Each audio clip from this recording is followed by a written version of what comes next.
Bien, hola a todos. Empezamos con todo esto de la situación virtual, a lo que nos está llevando toda esta cosa de la pandemia, pero pues bueno, no esperando que todos ustedes estén bien. Vamos con la clase dentro de la parte de literatura. Entonces nos habíamos quedado en la importancia que había tenido el teatro griego para toda esta situación. Recordamos entonces lo que vimos la clase anterior. Grecia va a ser la cuna para toda esta situación del teatro. ¿Qué pasaba con los actores? De que no podía haber mujeres dentro de todo esto. Pues vimos también que toma tal importancia que se hacen los concursos a un nivel como si fueran las Olimpiadas, con el mismo premio. Vimos también la definición de tragedia, cuando el destino finalmente se cumple o la voluntad de los dioses tiene que ser a fuerzas determinante.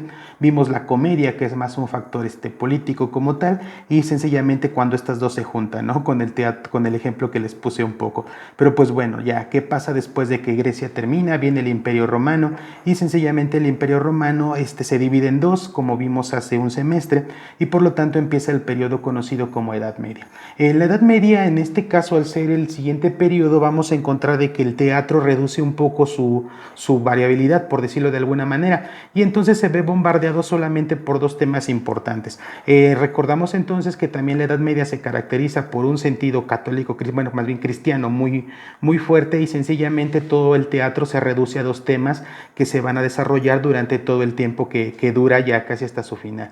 El primer tema que tendríamos sería este de Quid quaeris in paesebre pastores, que significa a quién buscan en el pesebre pastores, que estaría haciendo referencia a todas las pastorelas. Y también el segundo tema más importante por el cual se escribió, que es el Quid plorare in sepulchri mulieres, haciendo referencia a cuando van todas las mujeres a llorar al sepulcro de Jesucristo, y nos damos cuenta de toda la influencia que tenía de este tema para tal. Ahora, ¿cuál va a ser la parte mala de todo esto? De que sencillamente eran los únicos dos temas que se tocaban para el teatro, principalmente en la Edad Media. Hagan de cuenta que es como haciendo una exageración. Si ustedes ahorita fueran al cine el sábado que viene, entonces ven la película, no hagan ¿cuál vemos?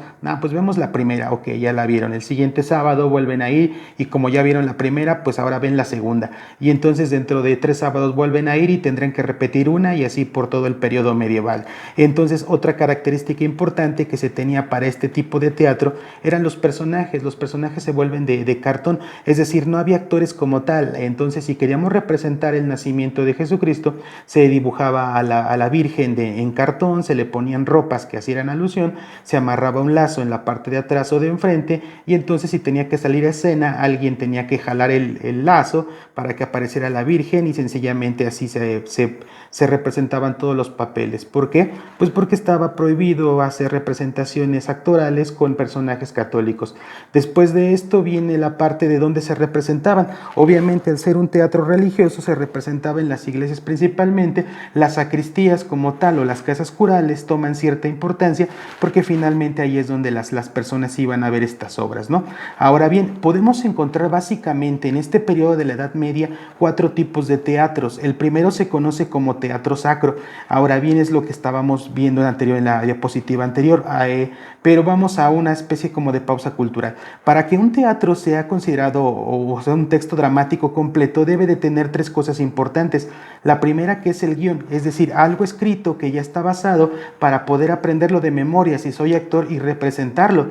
El segundo, un lugar en el cual yo pueda representarlo, que se conoce como espacio. Y finalmente el tercero, que son los personajes que van a tener que hacer la situación dramática como tal. El teatro sacro contaba con todo eso, es decir, tenía un guión escrito, tenía un espacio para representarlo, la casa cural o la sacristía, y los personajes que eran estas personas de cartón como tal, ¿no? Ahora bien, el segundo teatro medieval, o sea, no solamente existió como tal el teatro sacro, sino que hay otra cosa importante que se conoce como la comedia latina medieval. La comedia latina medieval tenía guión, entonces tenía algo escrito para seguirlo, para aprenderlo, y tenía personajes. Entonces, ¿qué es lo único que le faltaba? Le faltaba el espacio. ¿Por qué? Porque era un teatro que estaba haciendo cosas diferentes, tenía muchos escenarios para poder hacerlos, y obviamente no se podían montar todos. Y el ejemplo más importante de esto lo encontraríamos en una obra que se llama La Celestina, de un autor de nombre Fernando de Rojas.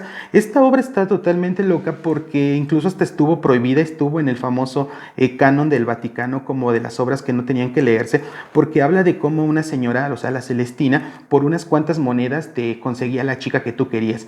Por esa razón surge el término de alcahuetería, porque esta señora, digamos que sería la primera alcahueta, es decir, ustedes llegaban y entonces decían así como, oye, me gusta esa chava, entonces la señora iba con engaños, por cierta cantidad de monedas la conseguía, incluso ya hasta te decía dónde la vieras y pues ya llegaban a la acción como tal, ¿no? Entonces digamos que por esa razón estuvo penada.